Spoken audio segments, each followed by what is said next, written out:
నమస్తే డాక్టర్ గారు. నమస్తే అండి. ట్రీట్మెంట్ అంటూ అసలు ఏ విధంగా ఉంటుందండి వారికోస్కి సంబంధించి? ట్రీట్మెంట్ అను దగ్గరికి వచ్చేసరికి ఒకప్పుడు అంటే ఒక 25-30 సంవత్సరాల క్రితం దీనికి ట్రీట్మెంట్ ఓన్లీ కన్వెన్షనల్ సర్జికల్ ప్రొసీజర్సే ఉండే. అంటే ఏంటంటే పాత పద్ధతులు ఏంటంటే సర్జికల్ ప్రొసీజర్స్లో లైగేషన్, స్ట్రిప్పింగ్ అని ఉండే. అంటే ఎక్కడైతే ఈ ప్రాబ్లం ఉందో తొడ దగ్గర పెద్దగా స్కిన్ మీద కోత పెట్టి ఈ బ్లడ్ వెజల్ ఏదైతే వికృతి కలుగుతుందో సూపర్ఫిషియల్ వెయిన్ అనుకున్నాం కదా, దాన్ని కట్ చేసేసి తీసేసి బయట పడేసేవాళ్ళు. అది ఒక పద్ధతి, అది స్ట్రిప్పింగ్. అలా కాకుండా లైగేషన్ అని ఉండేదండి. అంటే దీని యొక్క ఉధృతిని తగ్గించడానికి అక్కడక్కడ నాట్లు వేసేవాళ్ళు. మనం దారంతో నాట్లు వేస్తాం కదా, అట్లా దానికి నాటేసినా కూడా ఆ నాటు వల్ల కూడా కొంత ఉధృతి తగ్గి టెంపరీగా రిలీఫ్ వచ్చేది. ఇవి పాత పద్ధతులు, స్ట్రిప్పింగ్, లైగేషన్. అయితే వీటిలో ఏమైందంటే పాత పద్ధతిలో ఎక్కువ కాలం హాస్పిటల్లో అడ్మిషను, పెద్ద కోత పెట్టడం, కుట్లు వేయటం, ఇంత చేసిన తర్వాత దీని సక్సెస్ రేట్ వచ్చి ఎక్కువ ఉండేది కాదు. 50-60% ఉండేది, రికరెన్స్ రేట్ ఎక్కువ ఉండేది.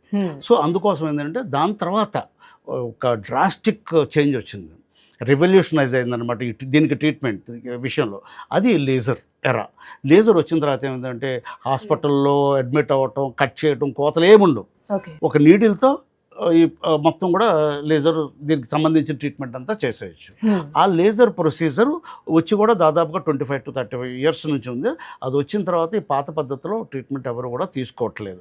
అయితే ఈ లేజర్తో పాటు ఒక్కొక్కసారి ఏమవుతుందంటే కొంతమందికి లేజర్ అవసరమైనప్పటికీ కొన్ని ఇతరత్ర హెల్త్ దృష్ట్యా వెంటనే లేజర్ చేయడానికి కుదరదు, లేదా కొంతమందికి లేజర్ చేయించుకోవడానికి ఇష్టం ఉండకపోవచ్చు, లేదా కొంత టెంపరీగా ఏదో వాళ్ళకి కొన్ని కారణాలు ఉండొచ్చు. అప్పుడు ఏం చేస్తామంటే కన్జర్వేటివ్ ట్రీట్మెంట్ ఇస్తాం.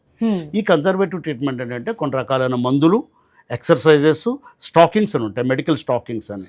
ఈ స్టాకింగ్స్ ఇవి ఇచ్చేవి ఏం చేస్తామంటే ఈ యొక్క డిసీజ్ యొక్క ఉధృతిని పెరగకుండా అక్కడ ఆగటానికి, కాంప్లికేషన్స్ రాకుండా ఉండటానికి మాత్రమే ఈ ట్రీట్మెంట్ ఉపయోగపడుతుంది. దాన్ని కన్జర్వేటివ్ ట్రీట్మెంట్ అంటాం. ఇదే కాకుండా కొంతమందికి గ్రేడ్ 1లో ఉంటుంది, వెంటనే లేజర్ అవసరంలా, అటువంటి వాళ్ళకు కూడా మేము కన్జర్వేటివ్ ట్రీట్మెంట్ ఇస్తాం. లేదు కన్జర్వేటివ్ ట్రీట్మెంట్తో సరిపోదు, గ్రేడ్ 3లోనూ 4లోనే ఉంది అంటే వాల్యూ సంబంధించిన పనితనాన్ని బట్టి గ్రేడింగ్ ఇస్తాం. గ్రేడ్ 1, గ్రేడ్ 2, గ్రేడ్ 3, గ్రేడ్ 4 అని. సపోజ్ గ్రేడ్ 3లోనూ గ్రేడ్ 4లోనూ ఉంది, మనకి కన్జర్వేటివ్ ట్రీట్మెంట్ వల్ల పెద్ద ఉపయోగం ఉండదు అనుకున్నప్పుడు విల్ గో ఫర్ లేజర్. ఆ లేజర్ చేసిన తర్వాత పేషెంట్కి చాలా వరకు రిజల్ట్స్ మంచిగా ఉంటాయి. అంటే ఆల్మోస్ట్ 90-95% సక్సెస్ రేట్ ఉంటుంది దీనిలో, లేజర్లో. తర్వాత కోతలు, కట్స్, సూచర్స్ ఏముండవు. తర్వాత అదే రోజు చేసిన రోజే ఇంటికి వెళ్ళిపోవచ్చు పేషెంట్. సో ఎక్కువగా డ్యూటీస్లో జాయిన్ చేయడానికి, డ్యూటీస్కి మళ్ళీ రొటీన్ వర్క్కి వెళ్ళటానికి కూడా పెద్ద ఇబ్బంది ఉండదు. So painless. అన్నిటికంటే ముఖ్యం ఏంటంటే ప్రొసీజర్ తర్వాత కూడా దీనికి పెయిన్ రాదు, కాంప్లికేషన్స్ తక్కువ.